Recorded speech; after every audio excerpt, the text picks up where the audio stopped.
Fernanda, para depois a gente postar no nosso Facebook. Quem acompanha sabe, a nossa página no Facebook é Advogada Explica, doutora Virgínia Machado, e também vai estar no nosso canal do YouTube, Advogada Explica. E a Maria Fernanda está falando sobre bullying e também a gente vai conversar um pouco sobre síndrome de Down.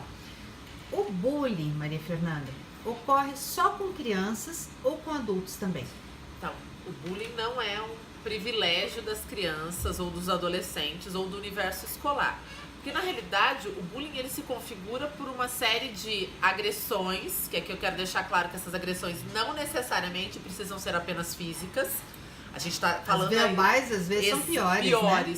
Piores e mais veladas. Elas são mais veladas, elas são mais sutis e de mais difícil comprovação, né? Porque você ter um hematoma é algo muito mais evidente, muito mais fácil de você comprovar do que você ter aquele alguém te diminuindo o dia após todo, dia.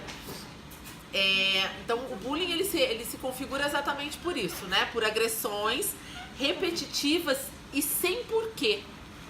Na realidade, isso é uma outra coisa que é muito interessante a gente pensar sobre o bullying, porque aparentemente ele não tem porquê, né? Não se cria uma relação. Então não foi uma desavença entre duas crianças que na hora do intervalo um brigou com o outro, um xingou o outro e o assunto morreu. Então você tem um porquê. Né? Você tem um porquê. Não, eles vieram de uma desavença, eles não gostam muito do... Não, é algo que não necessariamente apresenta uma causa, ou não uma causa que seja óbvia, né? Então, assim, nós vemos muitas situações de bullying ainda, e infelizmente, por questões raciais, né? Ainda existe isso, e quando eu falo de raciais, eu não estou me referindo única e exclusivamente aos negros, né? Nós temos demanda de bullying com outras etnias, né? Nós temos uma demanda grande de bullying com as crianças com deficiência, e aí parece irônico, mas menos com as crianças às vezes com deficiência intelectual, porque como a gente já conversou, nem todos têm características físicas, mas às vezes você tem uma demanda muito grande de bullying com crianças e adultos com deficiências físicas, né?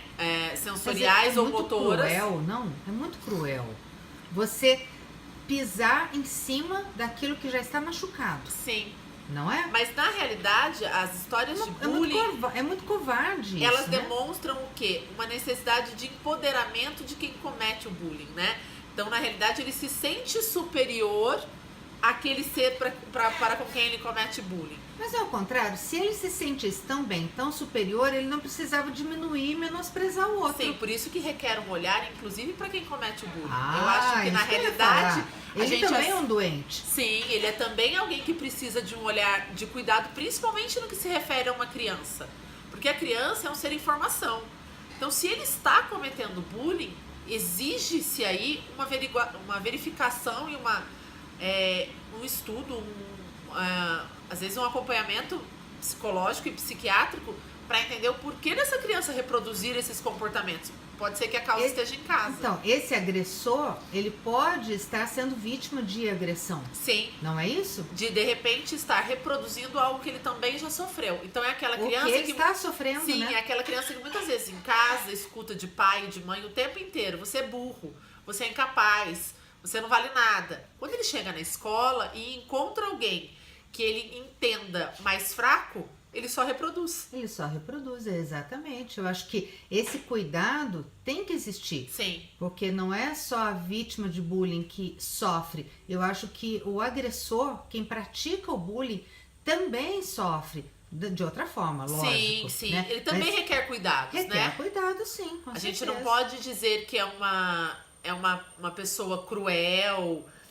Não, ele pode ser cruel. Ele pode ser, mas ele pode ser fruto de algo. Sim. Ninguém nasce cruel, né? Ninguém se torna cruel porque eu escolhi. É uma opção minha, eu quis ser ruim. Ninguém faz essa escolha consciente. Quais os tipos de bullying mais praticados e que causam maiores transtornos, problemas? Eu acho que a gente consegue identificar 3. São as agressões físicas, certo, né? Que vão desde puxões de cabelo, a beliscões, agressões mais ferozes, vamos dizer assim. Sim. Nós temos os xingamentos, né? Que são aqueles xingamentos que na minha época de criança e até de algumas pessoas que de repente estejam ouvindo, eram xingamentos que a gente achava inocentes, desde o gordinho até a menina que é a girafa, o outro que é o quatro olhos. Então a gente tem essa demanda de xingamento, mas a gente tem uma demanda muito sutil, que é a de olhares. E que muitas vezes são as mais cruéis. De desprezo. De aquele olhar pro colega e aquela risada. O colega identifica aquela risada como sendo pra ele. Quando você vai até o grupo, né, que normalmente é um grupo nessa situação, você sempre escuta assim, imagina, não era com ele. Né? Tem uma demanda dos bilhetinhos, das cartinhas que são deixadas com menosprezo. Então, assim, no universo escolar, eu acho que a gente identifica muito claro esses tipos de situação. Quando a gente pensa no universo mais adulto, a gente tem aí um bullying que pode ser também entendido como assédio moral. E aí você, enquanto advogada, pode falar muito melhor sobre isso do que eu. Nas relações de trabalho, alguns comportamentos, inclusive no ambiente de trabalho, geram indenizações por dano moral, que são referentes a esse assédio moral, que é diferente do assédio sexual. Sim, não tem nada a ver uma coisa com a outra. Mas é aquela coisa, de repente eu colocar pra você só trabalhos que eu entenda como menores por não acreditar na sua capacidade. Sim. Então você começa desde ações assim no ambiente de trabalho até uma perseguição de tenho 10 pessoas trabalhando, eu pego no pé só de um que chega com 2 minutos de atraso. Mas esse já é uma relação direta entre o subordinado, né, e aquele que hierarquicamente é superior a ele. Mas existe nas relações entre os colegas, e a empresa também é responsabilizada. Porque a empresa tem que evitar que isso aconteça. Sabia? Que é o mesmo cuidado que a gente vê na relação escola, né? Então, assim, a escola tem culpa do bullying? Não. A princípio, não. A não ser que ela já tenha sido notificada e nenhuma atitude tenha sido tomada. Então, você acha que os pais devem notificar por escrito a escola para deixar registrado que o filho está sendo vítima de bullying? Normalmente, assim, os pais fazem a identificação primeira dos sinais de que o filho está sofrendo alguma coisa. Por quê? Porque não dá pra gente imaginar que de repente o professor vai conseguir perceber mudanças de comportamento rapidamente. Sim. Ele pode vir a perceber mudanças de comportamento dos alunos, né? Exato. Sobre a Agora responsabilidade o pai, dele. Né? O pai, de repente, ele tem ali 2, 3 filhos e a gente conhece filho da gente como a palma da mão. Sim. Então, o pai normalmente é quem faz essa primeira identificação. Conseguiu perceber-se que é uma situação de bullying, porque nem sempre é tão simples ser percebida, porque a criança às vezes nega, não quer contar, tem medo de contar o que está acontecendo. É obrigação desses pais procurarem a escola e terem essa conversa com a escola, né? Porque nem sempre é claro. Toda escola tem que ter um psicopedagogo ou um psicólogo? Eu não diria que tem que ter, né? Hoje nós temos escolas de rede privada que contam com um psicopedagogo na equipe e até às vezes com um psicólogo escolar. Só que assim, para deixar claro, esse psicólogo escolar, quando ele atua, ele não pode fazer uma terapia individual. Sim. Ele consegue fazer a identificação de como Exato. Então ele vai conseguir orientar um grupo, de repente fazer uma conversa mais ampla sobre bullying numa sala que de repente aquilo está tendo reincidência. Ainda haverá talvez a necessidade de a busca por um psicólogo individual, que aquela criança venha precisar de uma terapia. Na rede municipal, a gente conta com um psicopedagogo de alguns núcleos de apoio, né? Porém, as escolas municipais, em sua grande maioria, ou até todas, eu não tenho certeza desse número, contam com coordenadores pedagógicos que conseguem fazer uma observação. Estão preparados, né, para isso? Sim, e conseguem fazer. O assunto bullying é muito discutido hoje em dia, independente de aparecer um caso, né? E aí, assim, fico alerta por quê? Porque às vezes o pai chega na escola também culpabilizando muito a escola sobre o que está acontecendo. Só que a gente está falando de uma realidade que, por menores que sejam as escolas hoje em dia, a gente está falando de 350, 400 alunos. Exatamente. E imaginar que um gestor vai ter esse domínio. Não, tem que haver uma parceria entre os pais e a escola para que exista um olhar, né, mais individualizado para esse aluno que precisa mais. Sim. Né? Eu entendo dessa forma. E antes até da gente trazer à tona a palavra bullying, porque eu acho que a gente vive hoje em dia numa sociedade que lauda tudo com muita facilidade. Justifica tudo, né? E para tudo as pessoas... a tecnologia... Que é e a uma tecnologia, beleza. ela é muito boa para algumas coisas, mas ela pode ser inimiga para as outras, né? Porque hoje em dia a gente tem a facilidade. Coloca 3 características num buscador e ele diz pra gente ali o que pode ser que aquela pessoa tenha, né? Desde... De dor no dedão Exato, até... a queda de cabelo, Sim. até um transtorno psiquiátrico. Sim. E então, assim, eu acho que a demanda aí é procurar a escola, relatar o que está havendo. Porque pode ser, no início, uma desavença entre 2 amigos. Sim. Que tem causa. Ah, não, eles se desentenderam no trabalho escolar, desde então um olha torto pro outro, mas não é uma situação de bullying configurada. Só que se a gente chega com a palavra bullying, principalmente perto da criança, a criança tem noção do que é bullying. Sim, aí ela lógico. acessa vídeos e aí ela vai verificar. E às vezes acaba criando-se na criança sintomas que não eram dela. Entendi. Sabe aquela coisa de pessoa. Vou dar um exemplo até bobo, mas é real. Pessoas grávidas têm enjoo. Aí Certo. parece que a pessoa, até descobrir a gravidez, nunca teve nada. Parece que pega um diagnóstico, no dia seguinte tem enjoo. Será que é da pessoa mesmo o enjoo? Ou é todo esse universo? Ou faz parte do contexto, Exato. né? E o bullying tem um pouco disso também, Entendi. né? Então, o que é que você recomenda para os pais e para quem está nos ouvindo e nos assistindo, quais as providências que os pais devem tomar quando perceberem que o filho eventualmente possa estar sendo vítima de bullying? Então, assim, o primeiro ponto é tentar tirar desta criança, e quando eu falo tirar é em conversas amenas, né? O máximo de informações possíveis. Então, assim, perguntar o que está acontecendo, colocar para a criança que tem percebido alguns comportamentos diferentes, ou essa criança fica às vezes mais apática, ou ela fica mais agressiva, ela às vezes apresenta resistência na hora de ir à escola, do tipo, hoje eu não quero ir, hoje eu quero faltar.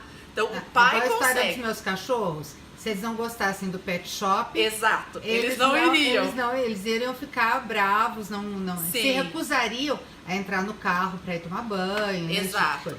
Então, assim, se é uma criança que... E isso também tem que ser claro. É uma criança que nunca apresentou problemas para ir à escola. Porque a gente tem criança que apresenta sem ter nenhuma Desculpa, outra até questão. fazer esse paralelo, Sim, né, mas com os é cachorros, muito... porque pra mim eu acho que criança e cachorro é tudo muito Eles parecido, são muito viscerais, né? Eu acho que é a característica principal. Então, assim, a criança nunca apresentou problemas para ir à escola, de repente começa a ficar mais chorosa, inventa dor aqui, dor ali. Ai, hoje eu tô com ânsia, hoje eu tô com dor de cabeça. É o primeiro sinal de alerta. Tente conversar com esse filho. Apesar que eu costumo dizer que essa conversa sobre como foi o seu dia na escola, ela tem que ser diária e não necessariamente porque apresentou algum comportamento diferente. Lógico, Mas aí a criança se mostra resistente a contar. Primeiro ponto, não ameace, não force a barra para que ele conte. Porque você pode desencadear aí outros comportamentos. Vá até a escola. Primeira coisa, olha, eu tenho identificado este comportamento no meu filho, é um comportamento que não é padrão. Ele não quer se abrir comigo sobre o que possa estar acontecendo. Vocês aqui na escola têm observado alguma coisa? Porque às vezes a escola também já levantou alguns pontos, mas precisam de 2, de repente, para pensar, opa, o comportamento Precisa tá ruim em alinhavar, casa, né? e tá ruim na escola. É o que a gente chama de precisa alinhavar essa história entre os pais e a escola, Sim. para estar fechando ali E eu acho que aí, você falou a projeto. palavra muito, muito importante, alinhavar e entender que a escola e a família precisam trabalhar juntos. não é isoladamente esse Não, e trabalho. nenhum culpabilizando o outro. Sim. Nem eu, enquanto escola, digo que a culpa é dos pais, porque de repente, hoje a gente vem de uma geração em que as pessoas costumam dizer que tudo é mimimi. E eu ouvi esses dias uma entrevista onde a pessoa entrevistada falava exatamente isso, que ele acha esse termo mimimi odioso. Porque na realidade ninguém se coloca no lugar do outro para dizer que aquilo é mimimi. Então, não tratar como mimimi. A gente não sabe o grau de sofrimento que aquilo pode estar causando naquela criança.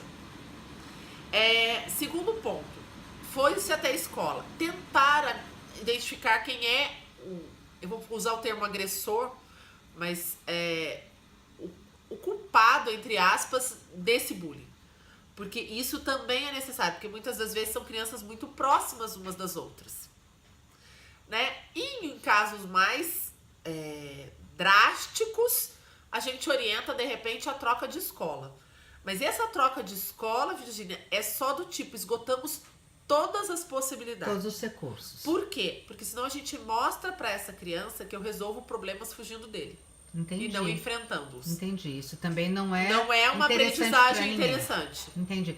Agora, é interessante também o acompanhamento de uma psicoterapia para essa criança? Em casos mais extremos, sim.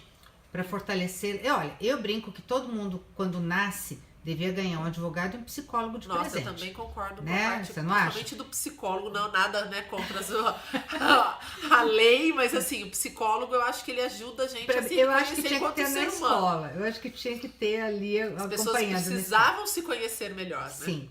E aí, lógico que com uma psicoterapia, essa criança que é vítima de bullying também vai conseguir se fortalecer emocionalmente até para fazer frente a essas situações, ou então para se contrapor ou fazer, vamos dizer assim, vamos dizer assim, identificar que aquilo não pode atingi-la. Que nós adultos sabemos que só nos atinge quem a gente permite, ou Sim. que a gente permite, ou as palavras que a gente permite. Então a pessoa pode estar falando o que ela quiser, se ela não tiver nenhuma relevância para mim, é como se tivesse um cachorro chorando ali, ganindo, latindo, porque para mim não quer dizer nada. É diferente de um irmão, por exemplo, falar alguma coisa. Então, uma pessoa que você ama, uma pessoa que você está muito próxima, lógico que vai te atingir de uma maneira diferente. Então, essa noção do que realmente é importante, do que é relevante, do que efetivamente você pode permitir ou você não tem como evitar que te faça mal, é importante que se faça uma terapia e se fortaleça emocionalmente. Para que isso não crie feridas eternas. E se torne um adulto complicado. Porque Sim. aí ele também pode se tornar um agressor. Como aquele agressor dele, Sim, né? sim. Que provavelmente é vítima de outra circunstância, ou de outro ambiente, outro contexto. E outra coisa que eu vou voltar a reforçar, entender o bullying como algo frequente.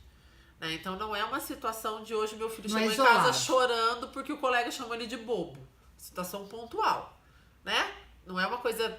eu costumo dizer que o bullying é aquele processo da torneira pingando. Tá. Né? As primeiras gotas não enchem um copo.